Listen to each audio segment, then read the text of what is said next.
Hey there everyone, welcome back to the guide. Next up in the series, we're going to be taking a look at what's required to get into the Fire Temple. If you've been watching from the guide, we just finished up the Forest Temple. We've been plopped into Kokiri Forest once again. And as we run out here, we'll find that all the monsters in the area have vanished now that we've cleared out the Forest Temple, which is nice. All the children can come out and stand in their usual NPC spots. But yes, now that it's time to head on over to the Fire Temple, we're going to be going towards Death Mountain.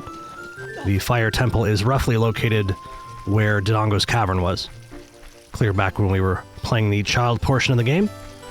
And of course you can reach Death Mountain going through Kakariko Village, getting to Kak by going through Hyrule Field, but there is actually a really awesome shortcut here in Lost Woods that's going to take us directly to Goron City. So if you come over here, you'll see this sort of stone corridor there. And if you go through that, look at that. We're right here in Goron City already. So that saved us a tremendous amount of time. Pretty awesome. The last time we were heading towards Goron City from Kokiri Forest, we weren't able to use that shortcut because we didn't have bombs yet. That was before we did Dodongo's Cavern.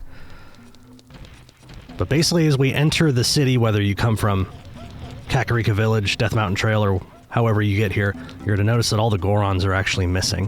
There's only one, and he's running or rolling around on this level of Goron City. And what you're going to need to do is you're going to need to stop him. And you can do that by using either the bomb flowers or just bombs from your inventory. And this can be pretty tricky, and unfortunately I do it first try, so we're not going to see very many examples of getting that bomb to blow up on that Goron. But basically what I like to do is sort of watch the Goron come towards me, and I'll pull out a bomb from my inventory, and I'll sort of run at him. I won't try to throw it at the Goron. That seems to be pretty tough. Timing the fuse and, you know, controlling the arc of the bomb, there's just like a lot of variables in there, and it can be quite difficult. If you just hold the bomb above your head and just run at him, you have a pretty good shot of making that explosion stun that Goron. And of course, when you talk to him, there's that funny exchange where he tells you that his name is your name. He calls himself your file name, in my case, Husky, of course. And it turns out he was named after you, Child Link, when you went through Dodongo's Cavern and took out King Dodongo in there. And basically, there's a conversation with him where you kind of just have to exhaust all of his dialogue options, just choose all the different options, and he's going to basically tell you what's going on.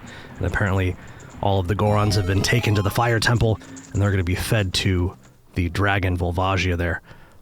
And it looks like we were able to get the Fire Tunic, which is fantastic. We're definitely going to need that, as we're going to be heading into Death Mountain Crater here. As you can see, I was able to pull that statue where Darunia was standing the first time we were in that room. Again, back in the child portion of the game. And by pulling that, you'll be able to get in here. This is not the only entrance into Death Mountain Crater, but this is closest to where the Fire Temple is, so I suggest you go through that way. And as you cross this bridge here, we'll see Sheik, and he's going to give us the Bolero of Fire, which is the warp song for getting to the Fire Temple. Basically, if you play this song, you'll get teleported to roughly this spot. Just up ahead behind where Sheik is standing, there's like a platform, and that's where you would warp if you were to play this song. So if you need to leave and get some fairies or refill on bombs or whatever, you can safely leave the dungeon, restock, and then warp back here and get back into the temple pretty quickly.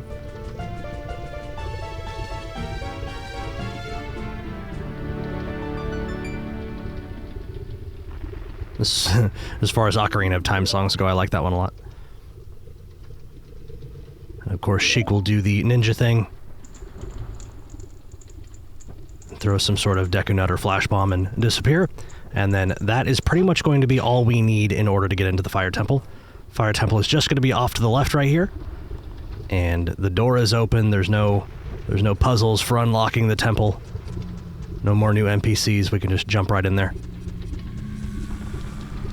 There's a tall ladder here that I never ever use.